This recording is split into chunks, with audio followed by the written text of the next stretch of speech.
Hey, what's up, guys? Welcome back to another episode of Eau de Treasure. I'm Steven, and in this episode, I bought a set. I got a set of some used fragrances and one new sealed fragrance in here. All of these are vintage fragrances, so I'm excited to show you what's in this set. Actually, one is opened and the other two are sealed. So the opened one, I'm going to try it out.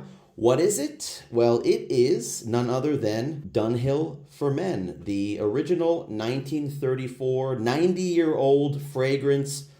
I think this one is from the early 90s, not sure. If you look at the channel, I did a video that's called Dunhill D, and that fragrance, I actually thought that was Dunhill for Men.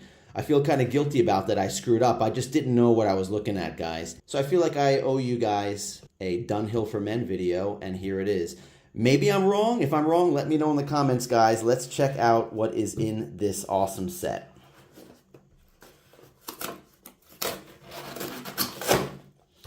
I bought from this person before. This is like a power seller on Mercari. 35,000 feedbacks, so that's huge. All right, so a couple things. This I'm going to show in another video. I'm not even going to go through this one in this video. It's so awesome. It deserves its own video. So just a preview of this one, it's going to be a polo video. Show that one later. This is the star of the video, and this is just another extra. Pretty well packed. Yeah, the seller does a good job. Gives me great prices. Every time I ask for a discount, she usually says yes if it's a reasonable discount and packs it really well. So look at this one real quick. This is just another one of those vintage collection homme sets. You got the Lancôme Trophy, Lancôme Sagamore, Armani Eau pour Homme, Ralph Lauren Polo Cologne or Polo Green, Drakkar Noir, and Cacharel.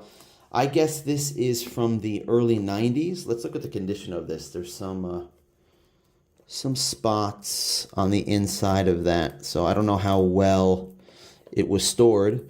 The plastic, though, looks pretty clean. It looks like it's in good condition, good shape. It hasn't really yellowed that much.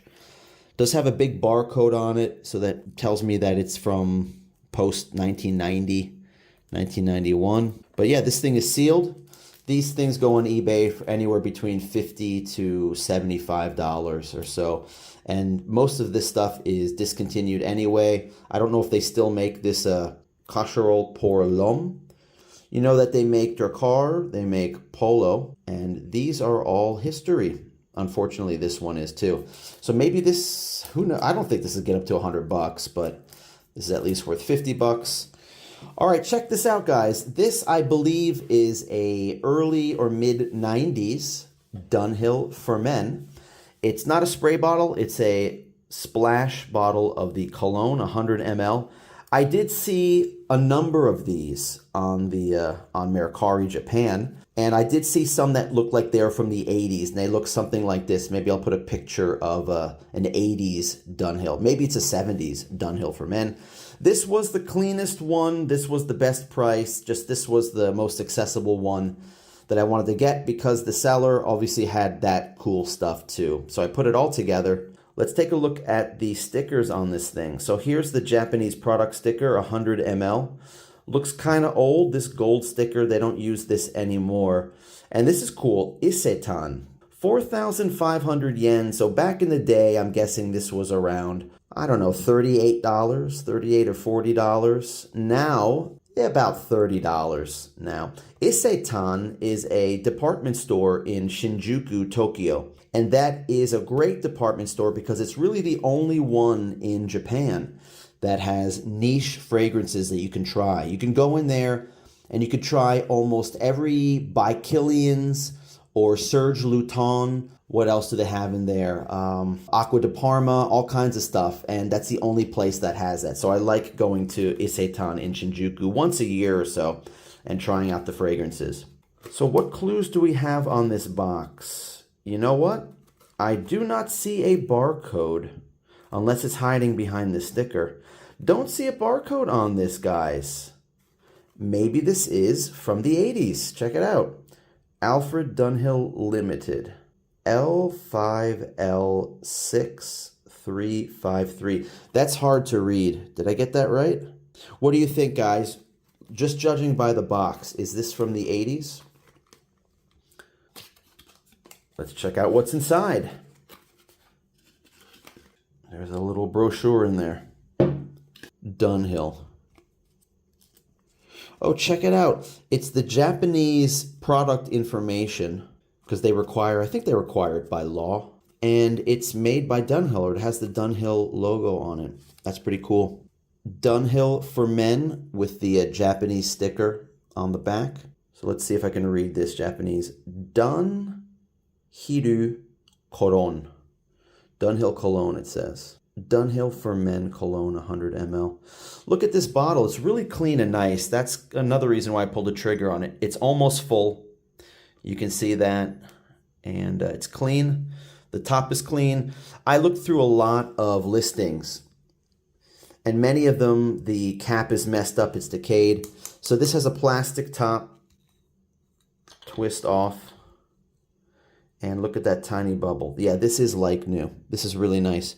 So I can't wait to smell this and tell you what I think. This is very light. This glass, I thought this was plastic, but it is like a very light glass bottle. So even though it's 100 ml full, it's not very heavy. All right, this hand is clean. Let's dab some on there and see how it smells. Put a lot on there so I can give you a good opinion of my experience with Dunhill for Men Cologne. My initial impression right away is just it's a beautiful men's classic fragrance. I know there's a lot of guys out there, connoisseurs, that can really tell all the individual notes and the difference between each classic men's fragrance. I can't. I don't have a nose for that. This one, I get woods. This is kind of like a woody classic fragrance for men. I'll tell you what notes I picked up. I read off the notes before in the other video. I'm going to be a little bit lazy. I'm not going to read off the notes. I'm just going to tell you what I smell in this. I do smell some very light citruses, but this is not like a heavy bergamot or lemon. The notes say Amalfi lemon, but it's very light. I pick up the woodsy notes. I pick up a little bit of vetiver, oak moss, leather. This is like a little bit like aramis, but without the spices. There is cedar in this, and there's just a little bit of rose, jasmine, and iris, and nutmeg to put it in a little bit of a softer direction. Yeah, this is just a very nice, accessible men's classic fragrance. And the nice thing about this is it's fairly cheap. I guess they still make this. I don't know about modern bottles. I can't compare modern bottles to this one. I do think this is from the 80s, because let's look at the bottom of this thing. Dunhill, London. There's no information on the bottom. That's another sign. I think in the 90s, fragrances started to have a lot of information on the bottom. There's nothing here. It's like a cheesy plastic twist on top. This thing has no, kind of coming apart there. This doesn't have a barcode on it. Oh, check that out. 83 with the degrees symbol. What that means is 83% alcohol. And then another sticker here that says 4,500 yen. I don't know why my camera is not focusing. Sorry about that. Yeah, this is from the 80s. I'm going to look up the batch code and see if there's any information before I close out this video. But as for this one, I can't tell you how the performance is. I'm smelling it now. Yeah, it's really nice. I can smell the oak moss too. And this just reminds me, it does remind me a little bit of Gucci Noble. It reminds me of that kind of a classic men's fragrance. Like I said, aramis without the spices. Armani Eau pour Homme, no. And Dior Eau Sauvage, no, because those are much more citrus dominant. This one really isn't citrus dominant. Just a light citrus, mostly the woods that I told you about. And also, it's not as green as a lot of other classic fragrances are.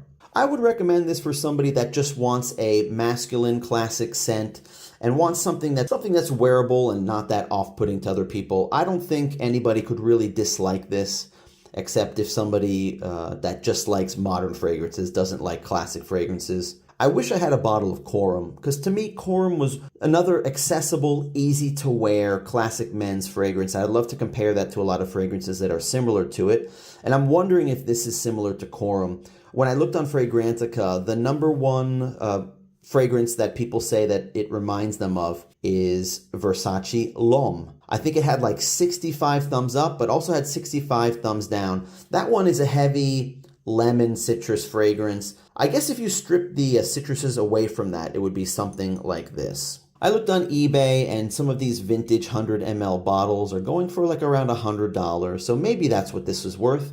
What did I pay for this? Well, that set that you saw in the beginning, I paid 10,000 Japanese yen, which is about $67. So I'm not sure exactly what each one cost, but I would say that this one was somewhere around $20 maybe for this. 15, something like that, $15 for this. So I paid the most for this polo.